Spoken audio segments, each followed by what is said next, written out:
What is up, everyone? Welcome back to another edition of our weekly Friday market update. Sorry for missing last week. I was in Cabo at an all-inclusive resort. That was a whole lot of fun. Certainly is interesting to see as the months goes on, as people get double vaccinated. And we are going to have a wild summer. Should be really interesting, really fun to see. But there's been a good amount of things that have happened since our last market update.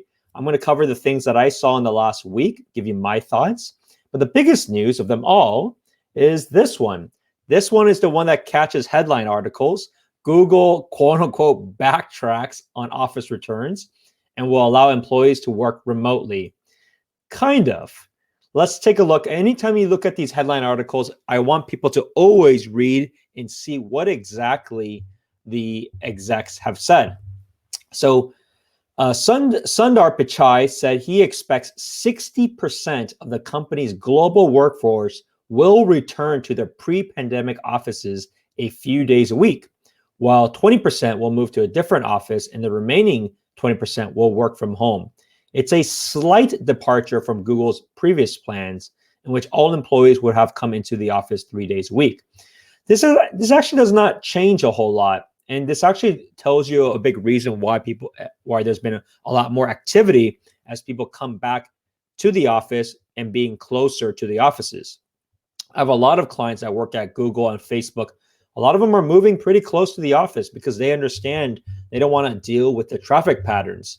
So they've already been factoring that in. And they don't even have to go in yet. They're just planning ahead of time because they know it's very likely that a lot of companies will want and encourage people to come back at least several times a week. You also have this kind of misquote here. Facebook has said they will give employees the option of working remote permanently unless their role requires being in the office. A majority of people at Facebook are required to be in the office. It's not actually how they labeled it. Ask many of your Facebook colleagues and you'll know and understand that for yourself.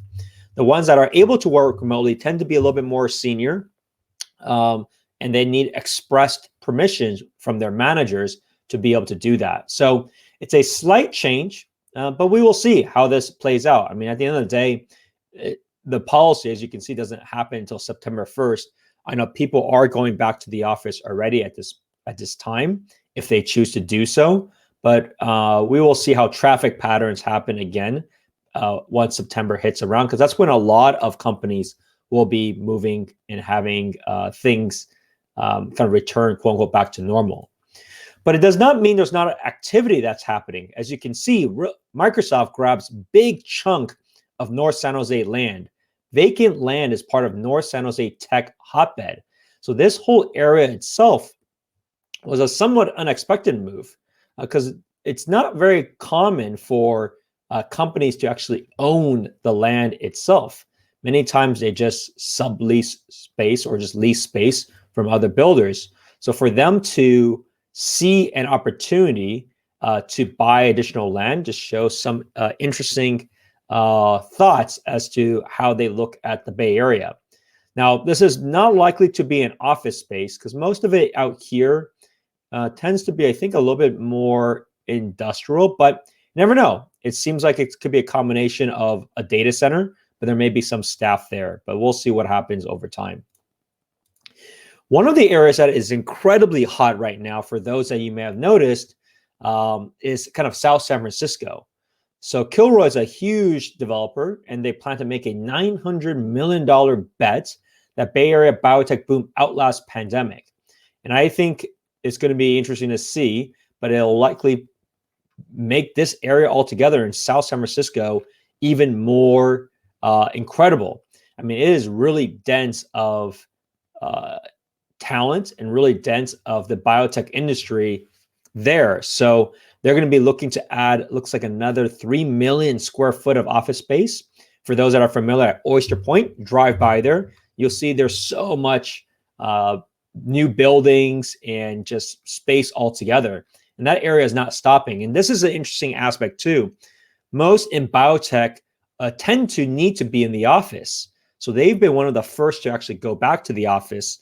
And so we will see some interesting, just growth in that area. So what does that mean?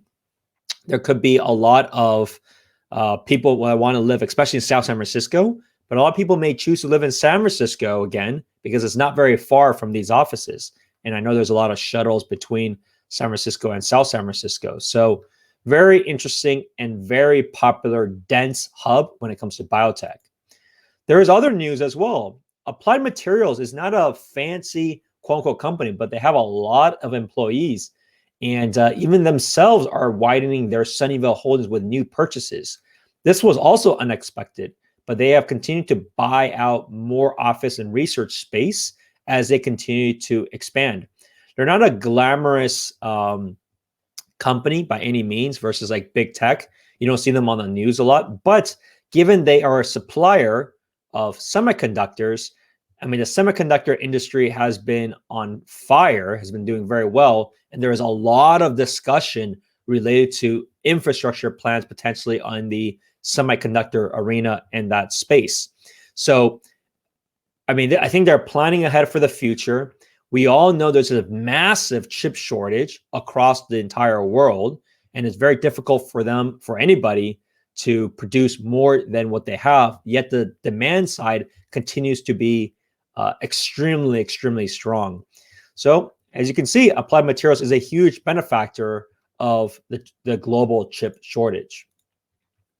Last but not least, the last headline article I want to point out is this.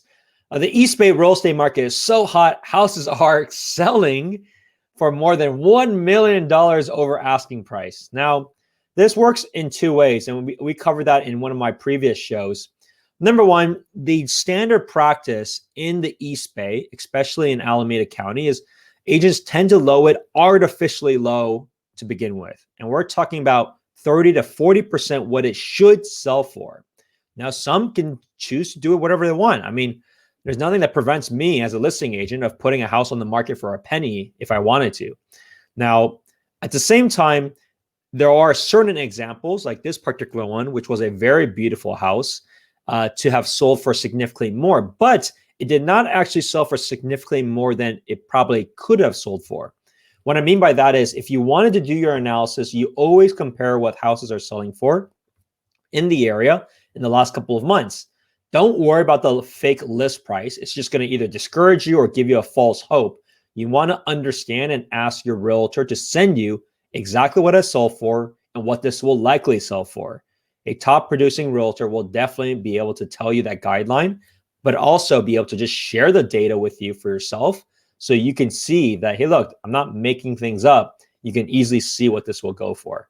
So just be wary of that. But this statement of the East Bay real estate market is hot is not an understatement. And let's take a look at the data so you can see for yourself. So in terms of activity, we'll start off with San Mateo County. Let's look at the last few weeks. Last week, only 174 new listings. This week, 196. These are very normal levels, and there's a lot of new listings. But you can see the activity of people wanting to buy and move back to San Mateo County is extremely strong. You look at last week, more contingent pending than the previous week. This week, more contingent pending still as well versus new listings. So the market is still very, very strong, very competitive. You can see what the figures of April landed at. It was still higher than what it was in March. As you can see, it's been a very big increase over the years. So something to be mindful of if you haven't looked at the market.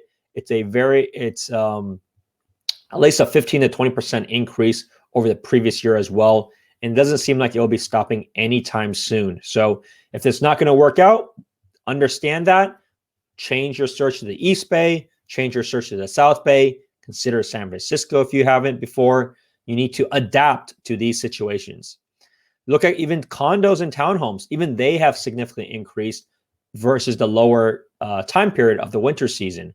But now we're about the same levels as it was when at the start of COVID. So you can see it's been relatively flat depending on when you look. Santa Clara County, 593 new listings last week. That was a huge number. 567 new listings this week, which is a huge number as well. Lots of options for people to choose from. 494 that went contingent pending. Take a look at this. The charts continue to still increase. April was still a higher time than March, but the gains seem to have slowed down. So I suspect that we'll continue to see these gains, but that they should be a little bit more slighter. If you look at condos and townhomes, they have also increased throughout the year. I suspect this will be the case as well as people continue to give up from the single family search, but also just have realistic expectations of what their budget can afford. Alameda County, East Bay is extremely hot. Take a look at this. April figures. So April figures are about $1.27 million for a single family house, versus in March, it was about a 1.17. So that's about $100,000 increase, which is about 8% increase within 1 month. Be mindful of that as you shop in that area. It is a very steep increase, and this is the reality of that market. Be wary of that. I see that for myself. I've made bids in all different cities throughout the East Bay, whether it's in Hayward, Fremont, Dublin, Pleasanton area, San Ramon. I see this for myself. It is going quite a bit more versus what others have sold for in the past. So be mindful of that. Condos and townhomes have also seen an increase, and also a decent size increase year over year. Contra Costa County continues to be hot as well. April, look at these big spikes and big gains versus the previous months. We are approaching, they're approaching almost $1 million for a single family in Contra Costa County. Pretty incredible to see. This growth is very stellar. I think year over year, you're going to be looking at 30% increases in 1 year. Very amazing to see for those figures. Let's take a look at San Francisco. Even San Francisco has picked up for single family throughout the year.